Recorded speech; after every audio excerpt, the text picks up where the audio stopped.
I'm Blaise Rothwell, and in this video I'm going to talk to you about Etude number 11 from Portraits in Rhythm by Anthony Cirone. This etude is the snare drum etude for both the Kansas and the Missouri All-State audition this year. So if you're preparing for those auditions, you might find this video helpful, give you some ideas on how to negotiate some of the more difficult parts of the solo, as well as to really bring the music to life for your listener. So, the tempo at the beginning is 132 to the 8th note, kind of an unusual tempo marking for 12/8. 12/8 is generally felt in 4, but at such a tempo you can almost feel this in each individual 8th note.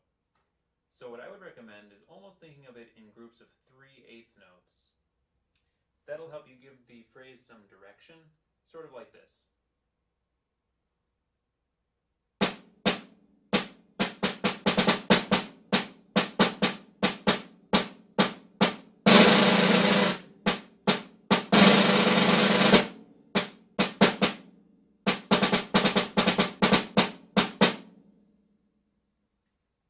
So just slight inflections. I'm not playing it completely flat. That would sound like this.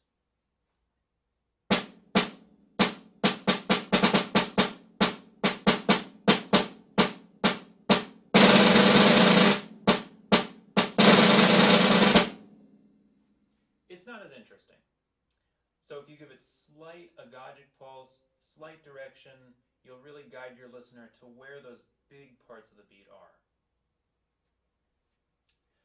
Moving ahead in the piece, we have very soft, very fast, very detailed rhythms. If you look at line 3, where you have the 32nd notes marked piano, you'll find that slow practice is your friend here. So let me show you a couple of tricks to make sure that you can really get this in your hands, make sure it's really comfortable for you. That way when you perform it, you don't have to think so hard about it. So, using the metronome, I'm actually going to put on 16th notes. So that's what this sounds like. And we're kind of thinking of this in groups of 3/8 again. 1, 2, 3, 1, 2, 3.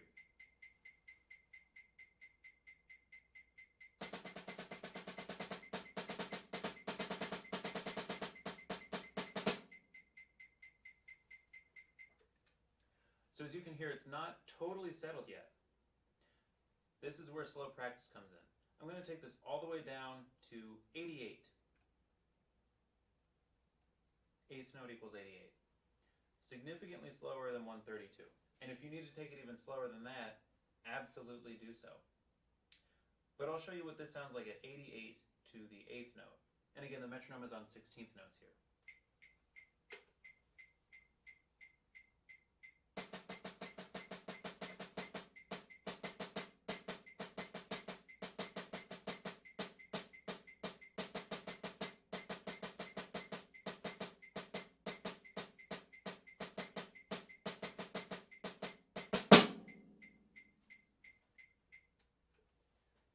So by putting the metronome on 16th notes and slowing the tempo down, you really can zero in on exactly where every single note falls.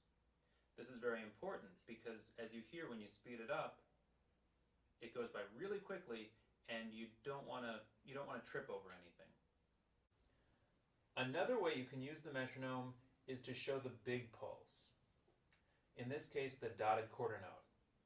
So I'm going to take 132 divided by 3, you get 44. 44 beats per minute to the dotted quarter note. So that's a pretty broad tempo.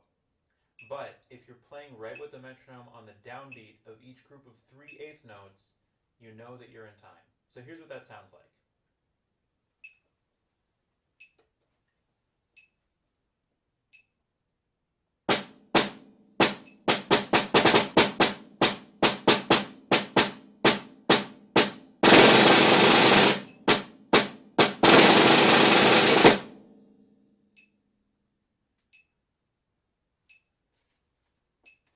The other thing you'll want to do is move this metronome to the 2nd and 3rd of each 3 8th note grouping.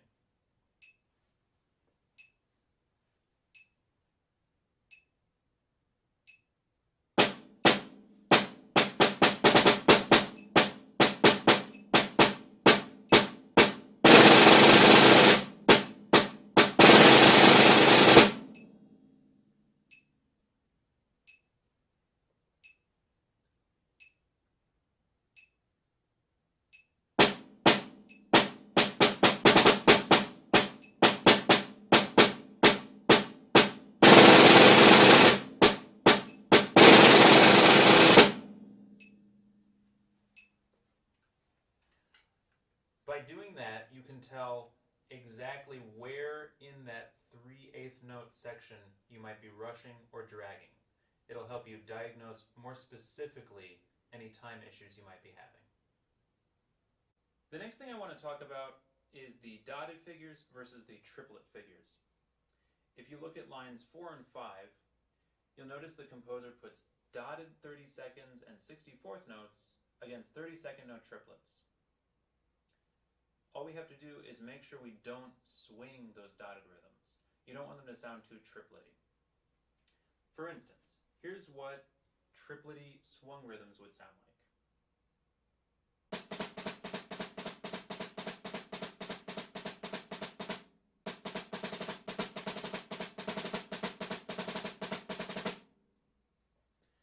So you need to make sure they're rhythmically tighter, like this.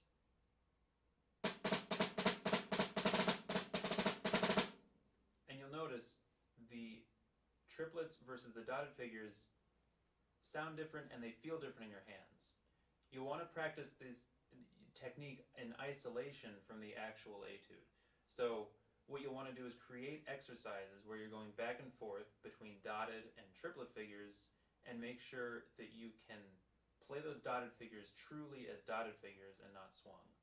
You'll notice this etude has a wide dynamic range, all the way from pianissimo to fortissimo.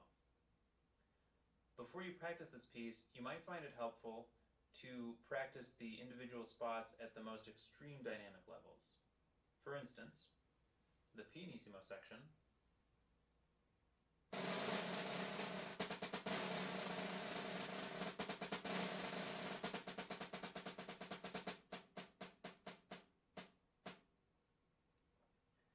as well as the fortissimo section.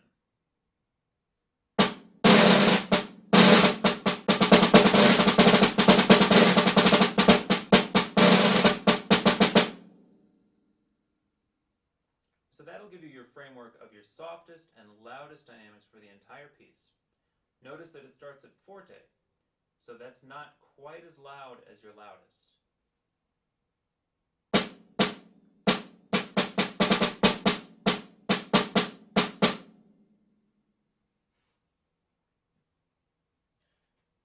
If you look at the dynamics in the last two lines, you'll notice there's forte, fortissimo, piano, pianissimo, crescendos, diminuendos, all sorts of stuff. To me, it's important to show those dynamics very clearly. Watch as I play the last two lines. Notice the difference between all of my different dynamic levels.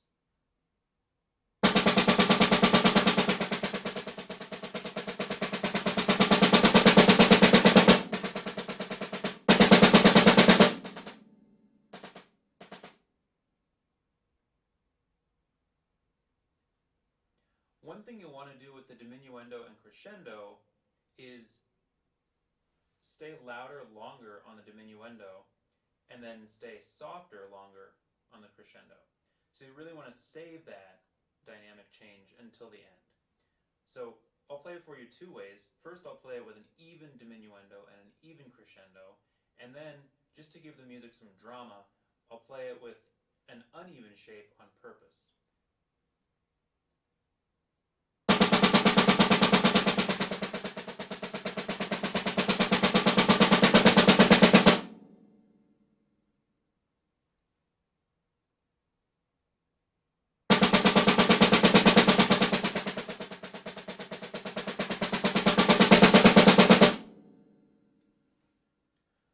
So that to me is a little bit more exciting, and your listener will respond to that because it's a mature musical choice.